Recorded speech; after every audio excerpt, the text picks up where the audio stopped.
Hi everyone. I wanted to sort of share my D&D bullet journal.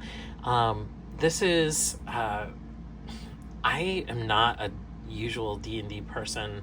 I mean, I love playing and I don't know all the rules, and I am so grateful to have my husband Steve Kenson sort of leading us, because he is a super professional when it comes to all of that. But of course, I got really excited because, it's my friends and we're getting together and we're doing something. And of course, my expression of enjoyment comes out in another journal to put things in.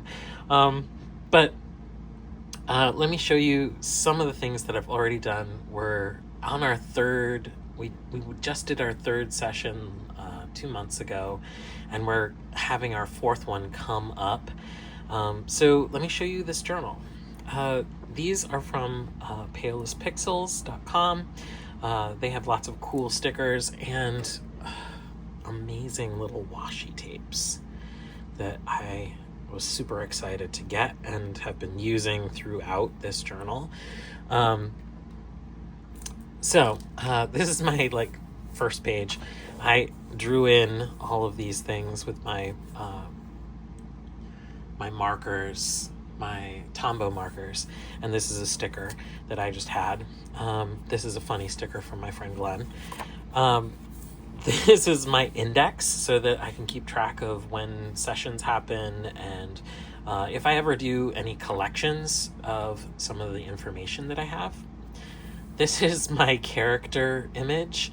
Now, I drew this in response to this weird AI image that I found on online. I put in, blonde elf and Lathander, cleric, and that's what came up. So I, was like, I'm going to just redraw it because it's an AI image, and I am not a big fan of AI, both ecologically and the fact that, it's sort of stealing artists' lives. Anyway, I drew this with colored pencil, and I used some copper, what is it called? I used a copper marker to sort of put that on there. And then I, of course, made a fun little mood board in response to this image and the fact that it came out more like Fred from Scooby-Doo. I put all of these images here to sort of give me a feel of what my character is going to be like. I thought of it as sort of a blend of Zach Morris and Scooby-Doo with Fred. I've put in some of those things. I also, love that he is tall and thin and blonde, which is totally not me. I'm more dwarf, thick kind of person. But I also put some peaches there to show that he is, just a sweet, peachy person. But this is my first character sheet, and Steve sort of put this together for me, and I had reprinted it so that I could stick it into the pages. I think it's really beautiful to sort of redo as you go along, because as you level up, you get new skills and new abilities and all of that.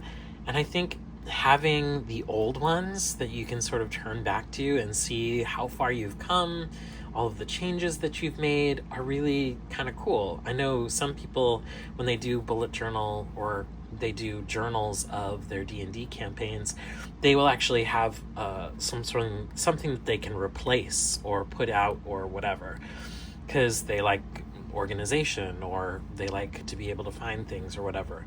That's why in bullet journaling they have the indexes.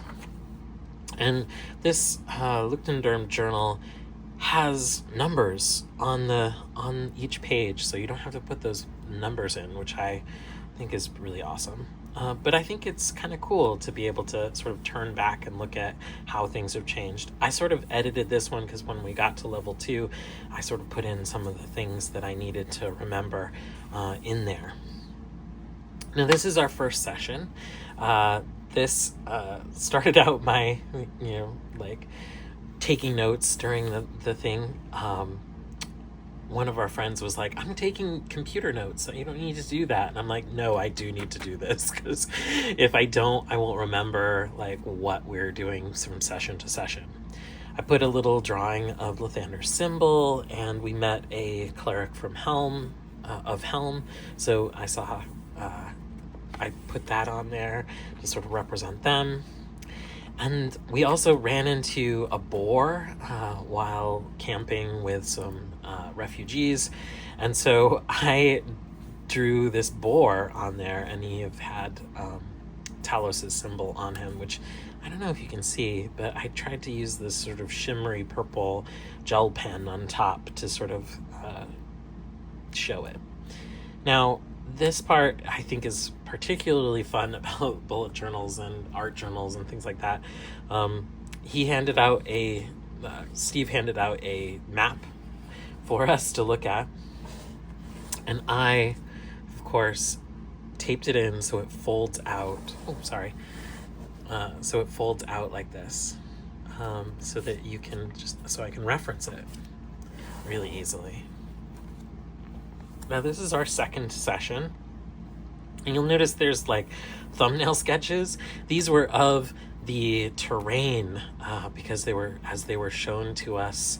I took a little drawing and did like a thumbnail sketch of each. Now, what the most big exciting thing that happened was that I got to set a bridge on fire.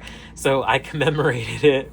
We were fighting some goblins in a cave, and I commemorated it by making a little bridge that's on fire in the background and my little funky little goblin drawing in the front. This just, I love to commemorate our things with a little bit of art. I think it adds a little fun and magic to what we're doing. So this is my level up to 2 changes, because that happened after this. This was sort of a side quest in the fact that my normal group were either couldn't make it or were doing something, and we got to play with a friend who was from really far away, who had a character as well, and so I sort of did a side quest with them, and so I put it in here, just even though it wasn't the main group usually.